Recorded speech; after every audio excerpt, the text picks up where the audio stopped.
খায় যায়। সাহাবায়ে কেরাম কি পরিমাণ নেকির কাজের দিকে তারা দৌড়াইতো।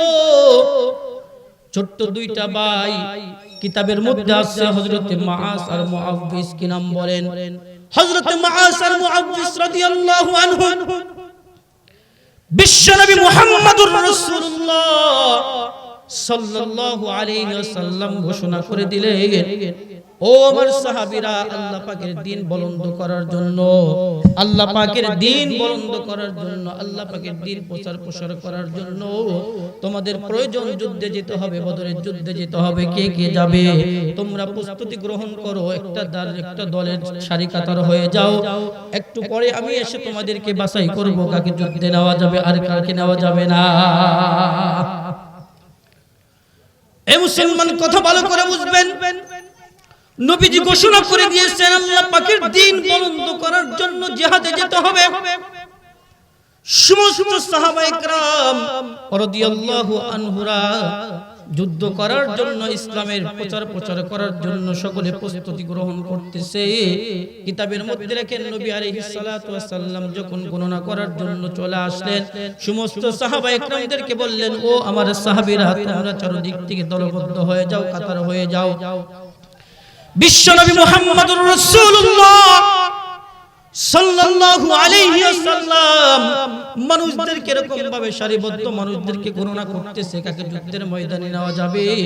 এমন গুনতে এক পর্যায়ে এমন একটা নওজোয়ান ছোট্ট বয়সের একজন কিশোরের কাছে বিশ্বনবী মুহাম্মদুর রাসূলুল্লাহ চলে আসলেন। বিশ্বনবী মুহাম্মদুর রাসূলুল্লাহ এবার এই কিশোরকে ডাকতে বলে, ও কিশোর, তুমি তো ছোট্ট মানুষ, কেন আসছো? তোমাকে তো জিহাদে নেওয়া যাবে না, তুমি চলে যাও।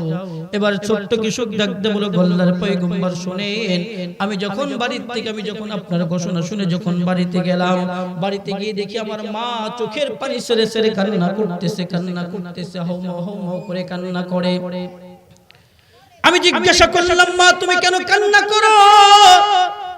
মা এবার উত্তর দিয়ে বলে, সন্তানেরা শোন, আমার বড় মনের আশা বিশ্বনবী মুহাম্মদুর রাসূলুল্লাহ তো যুদ্ধে যাওয়ার জন্য ঘোষণা করছে, কিন্তু আমার মনের বড় আশা ছিল আমি তো শহীদের স্ত্রী হব, আমি তো শহীদের মা হব, কিন্তু তোর বাবা তো আগেই দুনিয়ার থেকে চলে গেছে, মৃত্যুবরণ করছে, এখন তো নাই যে সে যুদ্ধে চলে যাবে। যুদ্ধের থেকে যদি সে মৃত্যুবরণ করে, হাসরের ময়দানের দিন আল্লাহ পাকের কাঠ করায় কিয়ামতের দিন, হাসরের ময়দানের দিন আমি যেন শহীদের স্ত্রী হয়ে উঠতে পারি। আল্লাহু আকবার বলে এটা ছিল সাহাবায়ে কেরামের অভ্যাস। দেখেন কেমন মহিলা, সে চিন্তা করতেছে আমার স্বামী যদি বেঁচে থাকতো তাহলে আমি তাকে পাঠাইতাম, যুদ্ধের ময়দানে গিয়ে যুদ্ধ করত, হাসরের ময়দানের দিন আল্লাহ পাকের সামনে উঠতাম কি বলে, আমি শহীদের স্ত্রী। আমার মা বলে চোখের পানি ছেড়ে কান্না করে। এবার মা বলল, তোরাও তো বড় না, তোরা যদি বড় হতি তাহলে তোদেরকেও যুদ্ধের ময়দানে পাঠাইয়া দিতাম, যদি তোরা শহীদ হয়ে যাইতে তাহলে আল্লাহ পাকের কাঠ করায় আল্লাহ পাকের সম্মুখীন যদি উঠতাম তখন বলতাম আমি তো শহীদের মা, অথবা তোরা যদি যুদ্ধের থেকে ফিরে আসতে তাহলে আল্লাহ পাককে বলতাম আমি তো গাজীর মা।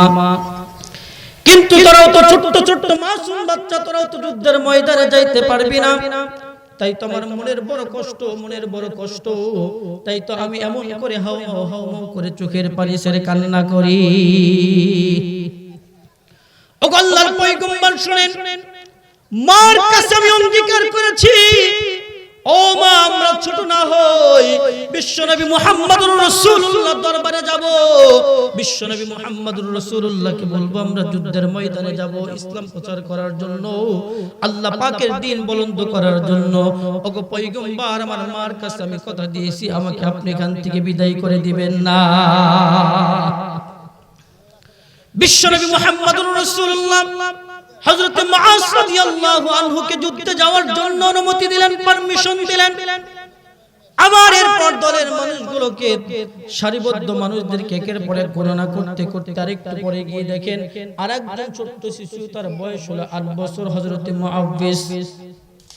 হযরত মুআব্বিসকে ডাকতে বলে, এ কিশোর, তুমি কেন আসছো? তুমি কেন আসছো? ওই দলের মধ্যে কেন নাম লিখে দিয়েছো, কাতারে দাঁড়িয়ে গিয়েছো? এবার এই ছোট্ট কিশোর ডাকতে বলে, আল্লাহর পয়গম্বর, আমার মনের বড় আশা, আমি যুদ্ধ করব। আমার মা এমনটা বলছে, আমার মা কান্না করতেছে। বিশ্বনবী মুহাম্মদুর রাসূলুল্লাহ বলেন, না না না, তোমার মা যত কান্না করে করুক, কিন্তু তুমি তো ছোট্ট বাচ্চা, 8 বছরের বাচ্চা, তোমাকে যুদ্ধের ময়দানে নেওয়া যাবে না। তুমি তো শক্তি কম, তুমি দুর্বল, তুমি ছোট, তোমাকে যুদ্ধের ময়দানে নেওয়া যাবে না।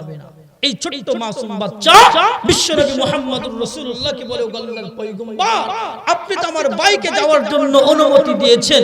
আপনি আমার ভাইকে, আমার ভাই যদি আমার থেকে একটু বড় হয়, কিন্তু আমার ভাইয়ের থেকে আমার শক্তি বেশি। সকলে বলেন আল্লাহু আকবার, বলেন আমার শক্তি বেশি। নবীজি বলেন তাই? নবীজি বলে তাই, হ্যাঁ। তাই কিভাবে বুঝবো? বিশ্বনবী মুহাম্মদুর রাসূলুল্লাহকে যুবক ডাকতে বলে, আল্লাহর পয়গম্বর, আপনি আমাদের দুই ভাইয়ের মধ্যে কি করে দেন, একটু কুস্তি লাগায় দেন, মারামারি লাগায় দেন।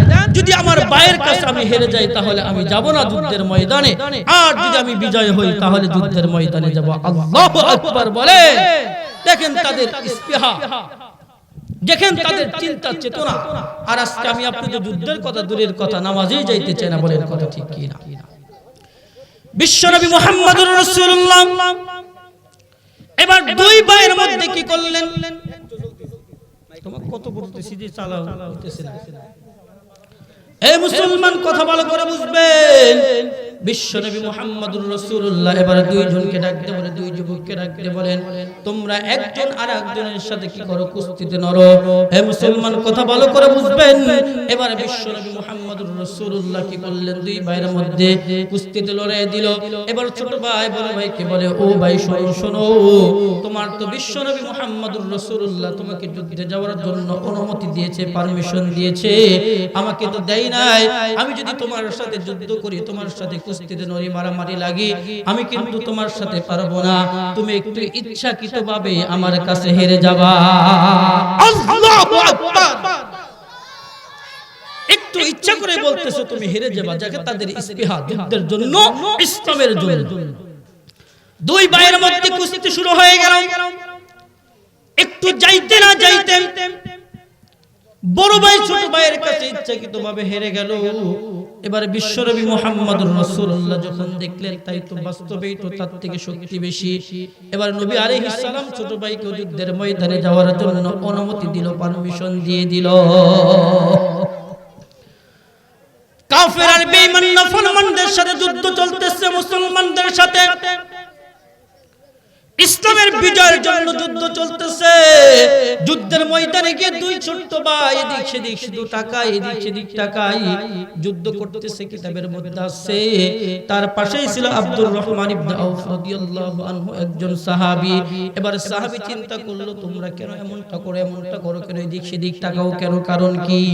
বিশ্বনবী মুহাম্মদুর রাসূলুল্লাহর দুইজন ছোট্ট সাহাবী আব্দুর রহমান ইবনে আউফকে ডাকতে বলে, ও চাচা, আপনি জানেননি আবু জেহেল কোন লোকটা? আল্লাহু আকবার বলে, আবু জেহেল কোনটা? এবার ছোট্ট বাচ্চাদের কথা শুনে আব্দুর রহমান ইবনে আউফ রাদিয়াল্লাহু আনহু একটু আশ্চর্য হয়ে গেছে। কে রে ছোট্ট বাচ্চা, 8 বছর অথবা 10 বছরের বাচ্চা, এর আবু জেহেল খুঁজে কি করে? তারপর যুদ্ধের ময়দান। এবার মুআজ রাদিয়াল্লাহু আনহু এবার ডাক দিয়ে বলেন, ও চাচা, আপনি একটু বলে দেন আবু জেহেল কোনটা? কারণ শুনেছি আবু জেহেল বিশ্বনবী মুহাম্মদুর রাসূলুল্লাহকে সবচেয়ে বেশি কষ্ট দিয়েছে, তাকে শুধু কষ্ট দিয়েছে, এমন কোনো কষ্ট নাই তাকে দেয় নাই, এমন কোনো খারাপ ব্যবহার তার সাথে করে নাই। ওগো চাচা, আপনি শুধু একটু আবু জেহেলকে যদি চিনে থাকেন, আমাকে দেখাইয়া দেন, আমি মুহূর্তের মধ্যে তাকে শহীদ, তাকে মুহূর্তের মধ্যে তাকে হত্যা করে ফেলবো। আল্লাহু আকবার। ছোট্ট বাচ্চা দেখেন ইস্তিহা। এবার ডাকতে বলেন, বামের যে ব্যক্তি ছিল, বামের ছোট্ট শিশুটা, এবার